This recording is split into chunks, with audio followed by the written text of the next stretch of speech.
¿Sabes cómo se construyó el túnel más grande del mundo? ¿Y qué dificultades hubo que afrontar para hacer este túnel? Todo el mundo lo sabe en el vídeo de hoy.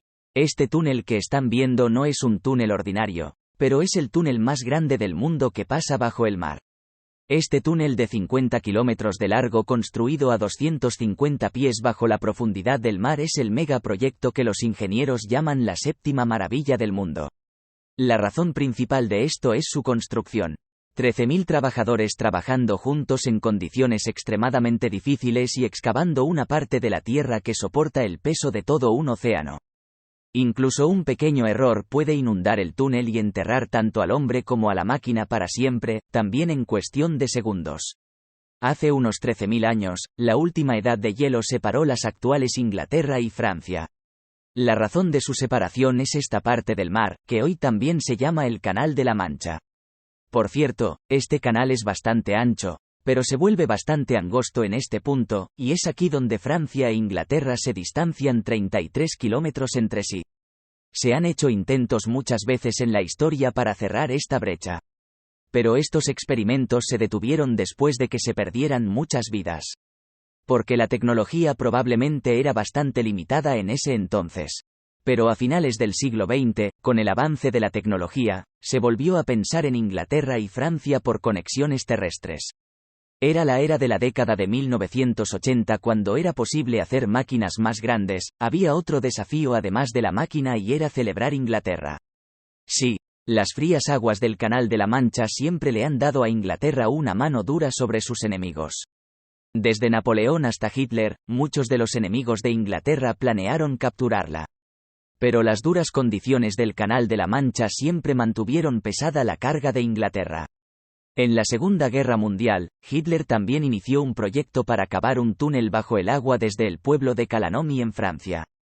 Para controlar Inglaterra, pero el proyecto nunca despegó. Después de la muerte de Hitler y la Segunda Guerra Mundial, muchos cambios comenzaron a tener lugar en Polonia. Había mucha tendencia en el comercio y en todas partes había prosperidad. Francia e Inglaterra, una vez enemigos, comenzaron a comerciar a través del Canal de la Mancha. Pasó el tiempo y en 1986 estos dos países decidieron eliminar esta barrera y conectar Inglaterra y Francia. Hubo muchas protestas en Inglaterra después de esta decisión porque muchas personas estaban orgullosas de este reino insular de Inglaterra. Después de meses de largas discusiones, ambos países finalmente decidieron construir un túnel subterráneo. Fue nombrado Túnel del Canal, también es llamado Eurotúnel por muchas personas. El acuerdo estipulaba que Inglaterra y Francia cavarían el túnel desde sus respectivos lados. Ambos túneles se conectarán en un punto central. El proyecto parecía un fracaso colosal incluso antes de que comenzara.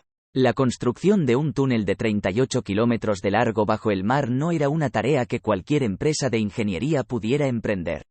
Eventualmente, se decidió que 10 firmas de ingeniería construirían conjuntamente el proyecto. Antes de diseñar el túnel del canal, era importante saber qué tipo de En el entendimiento mutuo, se decidió que se construirían un total de 3 túneles en los que discurriría un circuito ferroviario entre Inglaterra y Francia. Una de sus terminales estará en la ciudad de Francia y la otra en la ciudad de Folkestone en Inglaterra. La longitud total del túnel será de 56 kilómetros, de los cuales el tramo submarino tendrá una longitud de 38 kilómetros. En el año 1986 se iniciaron las obras de construcción de este túnel del canal.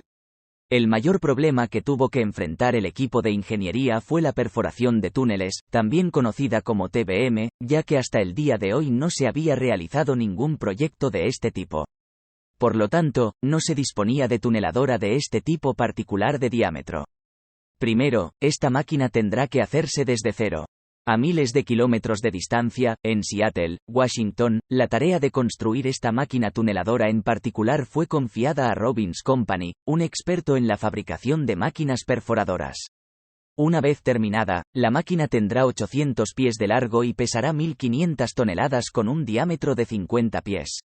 Delante de los cuales hay varios cientos de cuchillas afiladas de carburo de tungsteno, las patas hidráulicas lo empujarán hacia adelante. La máquina en sí tendrá una cinta transportadora para sacar la tierra y los escombros de piedra rota. que llevará los escombros al tren de servicio y luego este tren sacará los escombros. Esta máquina perforadora de túneles era una maravilla en sí, y esta nueva tecnología trajo consigo muchos riesgos. Incluso a 250 pies bajo el nivel del mar, si el agua se filtra por algún lugar entre los orificios, la presión será tan alta que destruirá tanto al hombre como a la máquina en segundos. El servicio encontró que hay una capa de tiza debajo del lecho marino en el lado de Inglaterra que evitaría la fuga de agua hacia el túnel, y que hay muchas grietas en el suelo debajo del lecho marino en el lado francés, donde se encuentra la tuneladora.